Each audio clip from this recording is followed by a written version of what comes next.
Welcome back to the TWSN YouTube channel. We're continuing with our team-specific mock drafts, and today we are landed on a very interesting team here for day 9, and that is the Chicago Bears, who once held the first overall pick. They've had an interesting offseason. They've spent a ton of money. We obviously saw the move from 1 to 9, and helped them get a lot of picks throughout this draft, a lot of players. Let's get right into it. The Bears obviously moved down. This pick right away is not It's interesting off the bat. You don't really necessarily know what they're gonna do. Um, you can argue a bunch of different people here. Maybe you want to reunite, you know, the college quarterbacks, Fields and Smith and Jigba. You want to add one of the best prospects, regardless of position, of Bijan Robinson here. You can do a whole lot. I think for me and most people, obviously, you're looking at the offensive line immediately.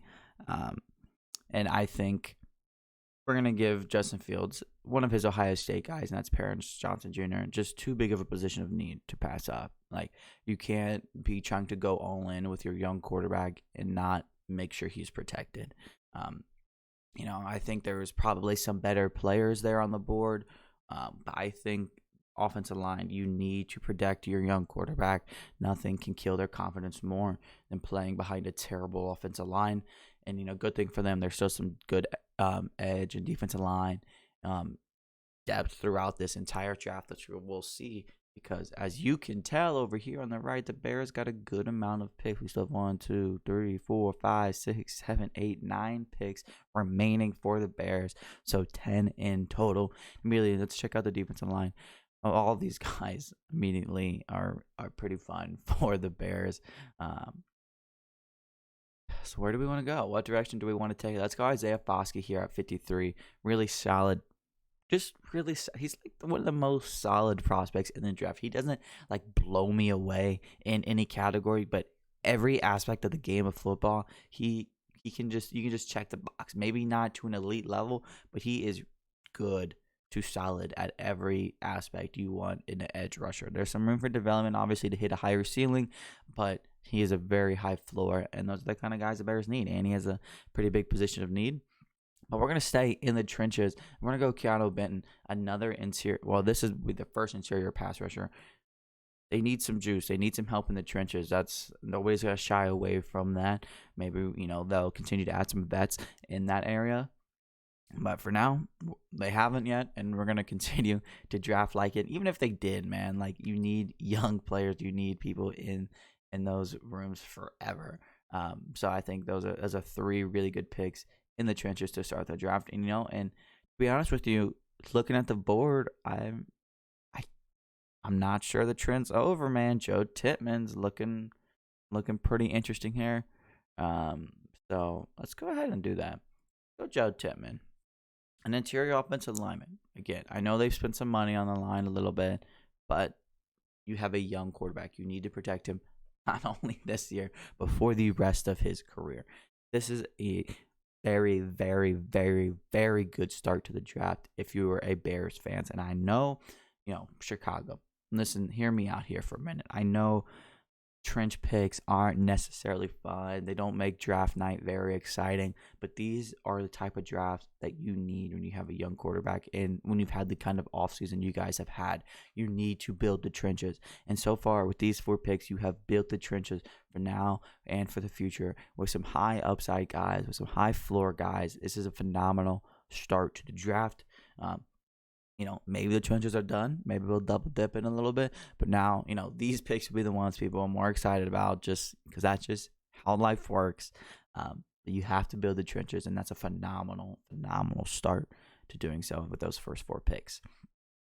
Now we're looking at, a lot of not necessarily depth, but like backups that are going to contribute. They could use some receiver like depth, but they also have, some already. Nothing crazy. Have their 3 good ones. Obviously, we all know the disastrous Chase Claypool trade. I still think he can have a solid role. Just got to figure out how to use him right. So maybe you can kind of go dip in the wide receiver room. But again, do you do that right now? Why not? I think I'm going to go look at some of these corners. And, man, because they have Jalen Johnson, who's phenomenal. He's going to be a free agent soon. So what direction do you kind of want to go there? I know I would like a corner here. I'm not gonna lie to you, but none of these guys are really jumping out to me. Like I like Travius Hodges Tomlinson, but he's just really small, and I don't know if they're really gonna want him to play outside in the NFL. You have Kyler Gordon, who kind of did both last year, is predominantly more your slot, I think, if I remember correctly. Um, I just had Riggs go to the Falcons in my last one, so I'm not going to double dip there again. Alex Austin is a pretty interesting one to me, but let's not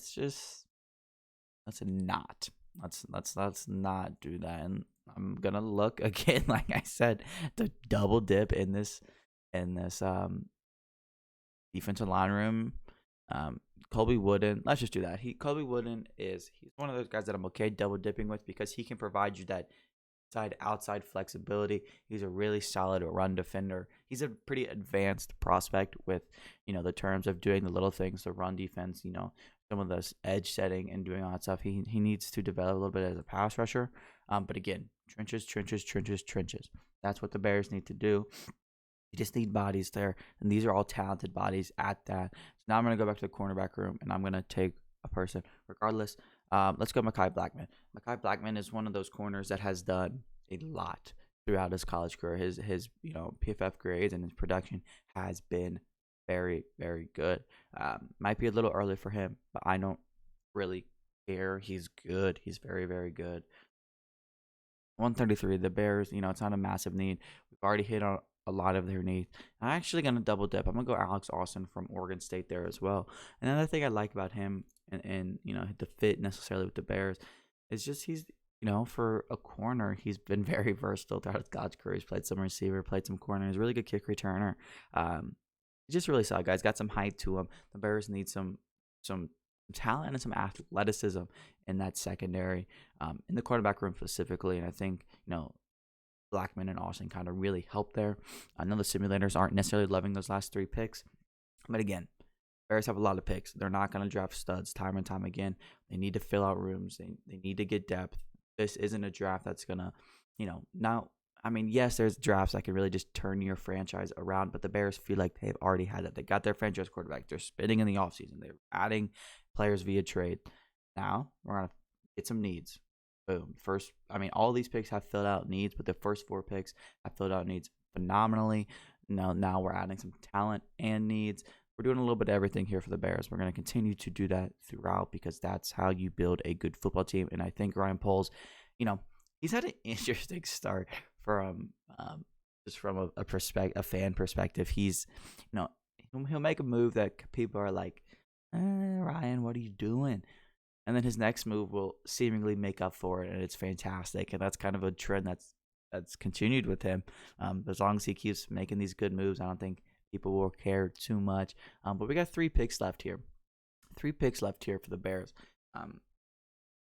It wouldn't surprise me if they wanted to add some juice to this running back room. I'm not necessarily going to say they need a running back, but I like Herbert, and I like bringing in Deontay Foreman.